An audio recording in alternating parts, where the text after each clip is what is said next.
My name is Nwame. I come in from Jamaica, London. I consider Ghana as my divine heritage.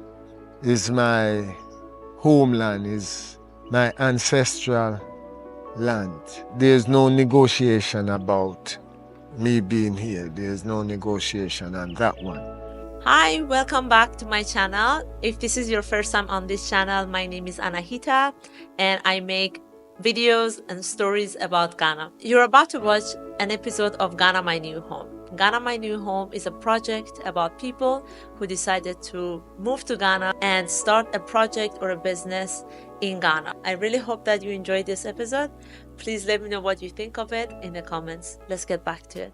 My parents are from the islands, and you would be surprised. I was born in England, but I didn't spend no time in England because my mother, I think, she just arrived. They had to get rid of me because she couldn't work. I went back to Jamaica about 6 months old or less, and I grew up in Jamaica. So in 1980, when Jamaica became hot, I had to make a move. So I went to England. I was in England for about a year. I went back to Jamaica. Then I realized Jamaica was too small. It wasn't big enough. So I went back to England a year later. That's something like 82, 83. And then from 82, 83, I've been trying to make my transition into Africa. First attempt, I think, was 1988, 87, 88. And I reached as far as Oran, Algiers. There was problem between Algeria and Morocco, so they wouldn't allow me to move through. And so I went back to Spain. And from Spain, I go back to England. And from there, I took a plane in 1989 ending, fly right into Ghana. And true, my soul was so much at peace. Physically, it was daunting, but spiritually, there's no way I could exchange the spiritual comfort for nothing at all. So if the physical couldn't cope with it, so be it. February 1990, Chairman Rawlings, he gave the repatriated Rastafarians a piece of land in Amamuli and one piece of land up in Ochikongfu and another piece of land over in Dodowa. So I came and I inquired of the settlement that Chairman Rawlings gave to the diasporan. And I went there. And some man there, he had an old Land Rover. I went there, I saw the Land Rover, and it was on bricks. The man said, I have a van, I have a car. So I'm going to expect a complete car. When I went there, I saw this Land Rover on bricks, no wheel underneath, no glasses inside. So I had a mountain bike, the first mountain bike actually to come into Ghana. So I had to sold it and went and bought 4 tires for the Land Rover. And then take my time, get it registered, get it licensed, and then get myself a line at Labadi and start Labadi Circle. Labadi Circle. Labadi Circle. They call me the Buffalo Soldier because I was the only dreadlock driving. I have to drive. Immigration officer. I have to drive past police headquarters. I have to pass GBC. So I am on in the heart of the security zone. I used to wear that those military cap, military down green and a black top. So it was like a commando. So yes. When they asked, Wooty Tree, my mate would say, no, he's a Buffalo Soldier. He's a Buffalo Soldier. I did the Labadi Circle and Accra Tenor for 7 years. And then after that, I branched out. My woman came from London and we met here and we bought a taxi. So I started to drive the taxi and it keep breaking down. So I had to get rid of it. And then my woman at that time, she just came from London. She had some money to the taxi and I bought a Kia Trade. Most of these buildings around here, I am the one who delivered water, bricks, steel, stand, most of them around here. And then every day when I finish work like this, I would buy a bag of cement. My wife, she's a lawyer. Yes. Then when she get her wages on the weekend, on the month end, I call in the block cutter. So the over here all was covered in blocks. This is just a small little boutique.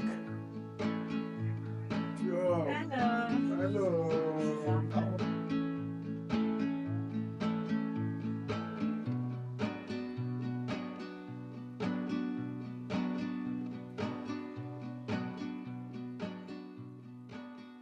And this is our little restaurant. We don't eat carcass. We are vegetarian. We don't eat meat. That's the wife of Emperor Haile Selassie, Mama Man. We have our exceptional black scientists. We have our food. We have our prophet Bob Marley and His Majesty is there. And as you can see, we have Nkrumah over here. Yes. We have yam, dumpling, green banana, green plantain, ripe plantain, coconut stew. We have coconut rice. Okay, enter here. Yesterday I had some visitors. All the place that have been prepared is being taken. These are single bedrooms apartment. It's not that. We have a ceiling fan, we have a cooker, we have a bathroom, we have a TV, and it's just standard single room. And we also have the double bedrooms. They're all singles, 4 singles. And then we have the, what do they call it, the penthouse. I have the whole view of The whole view, that's going towards Kumasi. But before, there was no building at all. All this place here, from here, go down to that house, it was all bamboo, pampro. So we use it for everything. We use it for the restaurant, if we want, and we use it for events. It's apartment, so we don't do one night. We do from 7 days. So we do monthly rental. What we designed it actually for, it was for people who want to repatriate. So you would come here, rest for a while, and then view the place you want to put your head to rest.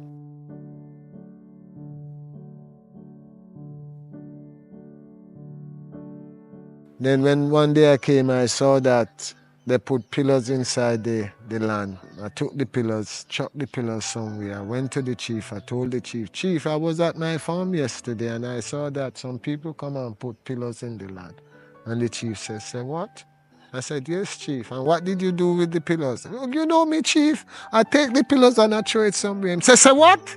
I said, Yes, Chief. I threw the pillars somewhere. He said, Did you know it was me who put the pillars there? I said, Chief, oh, I beg. I didn't know. I knew. I heard it was him. I didn't know, Chief. You know I'm on the land and you didn't say anything to me. So then, okay, me and the chief and the son, we are very good friends. So the son asked the chief to allow me to do my farming in this liquor plot here.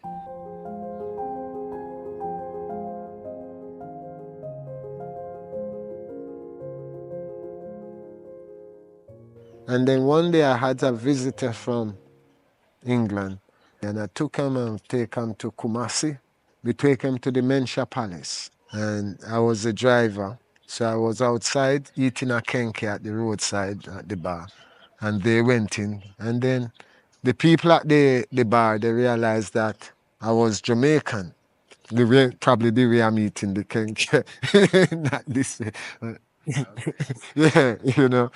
And I realized I was Jamaican, so shortly after that, a Pukawari is sent to call me. I said, I don't want to see the king. I'm just a driver. I don't want to see anybody.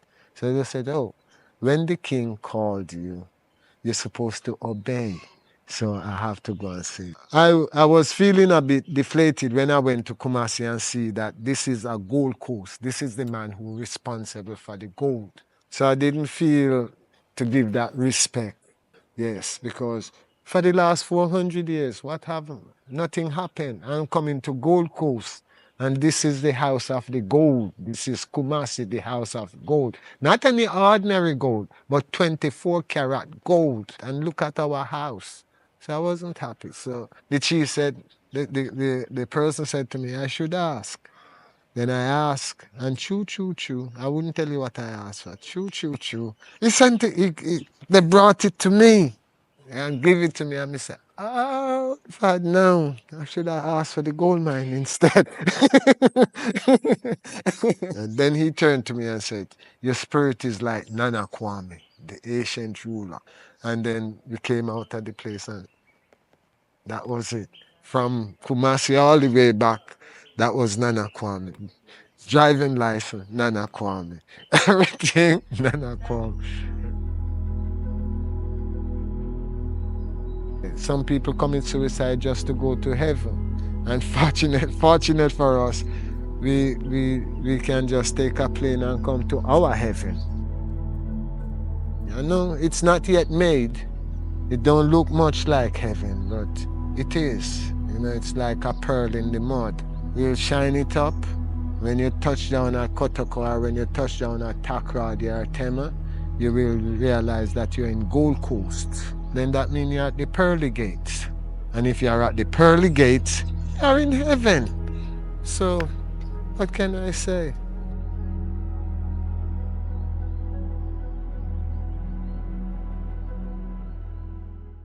Now, if somebody wanted to move from Jamaica to here, Ghana give a reciprocal.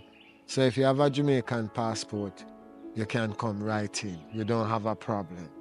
But if you want to move, you make sure you have some money in your pocket to find a place to live and find ways and means to maintain the physical. That I find how to make food. And the rest, with your ambition, if you don't have any ambition, you can live here under a tree and you will survive. If you have ambition, then you can develop like I